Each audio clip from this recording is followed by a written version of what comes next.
so much of directing, I realize now, is championing the thing into being, and I have this incredible platform, and I feel like I have, there are stories to be told, so I'll fight for those stories, I guess, in any capacity that I get them. Hi, I'm here with Rachel Morrison, the Oscar-nominated cinematographer and director of the new film, The Fire Inside. I'm here to pay my mom's bill. So you're her, right? You're the boxer? Yeah, golden girl.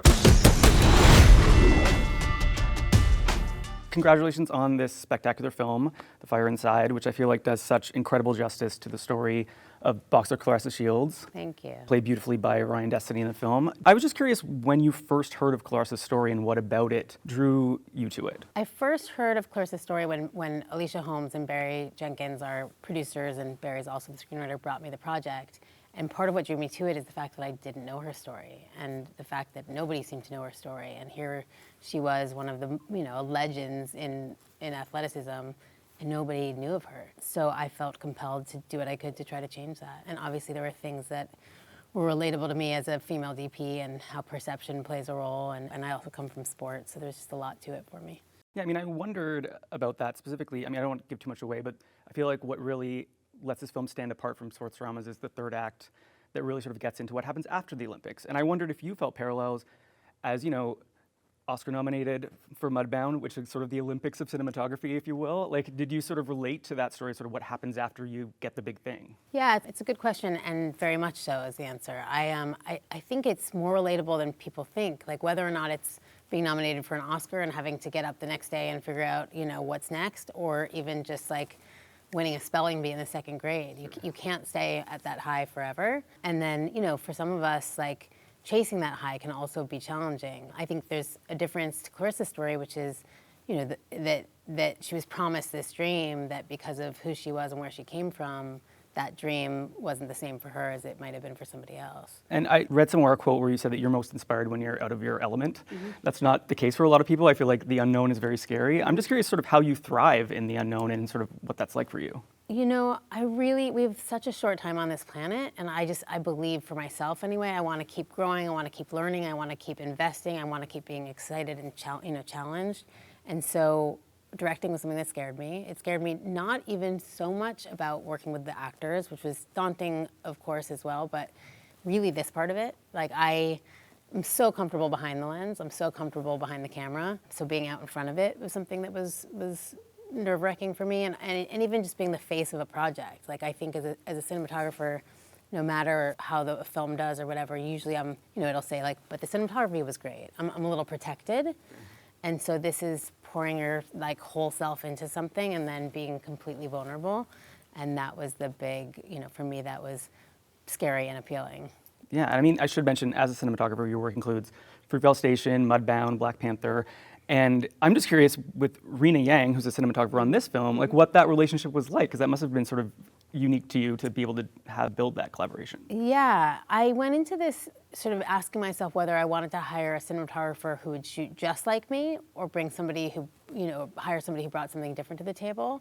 And in choosing Rena, I actually chose her for all the things that she did, inherently a little bit differently than I would. That was something I learned from Ryan Coogler. It was kind of, if you bring two forces with even a little bit of friction, it creates like a kinetic energy in the best possible way, as long as the collaboration is a really fruitful and positive one.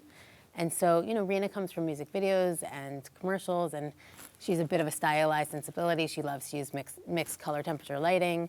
I come from a very naturalistic world. I tend to be very grounded in reality, so it was really about like fusing those two worlds and trying to make, the best film this could be.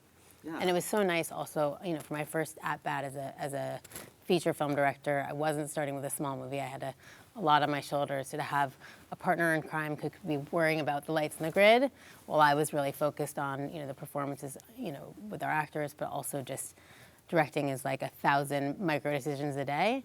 So even to be able to take a few of those off my plate was a real blessing.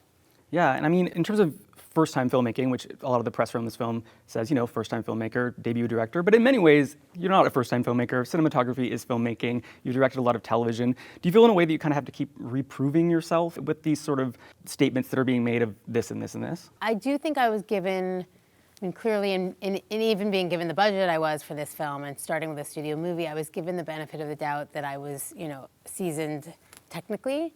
But the thing about directing a feature is really seeing a vision from beginning to end. And as a cinematographer, I would prep, I would do production, and then it's sort of you hand it off.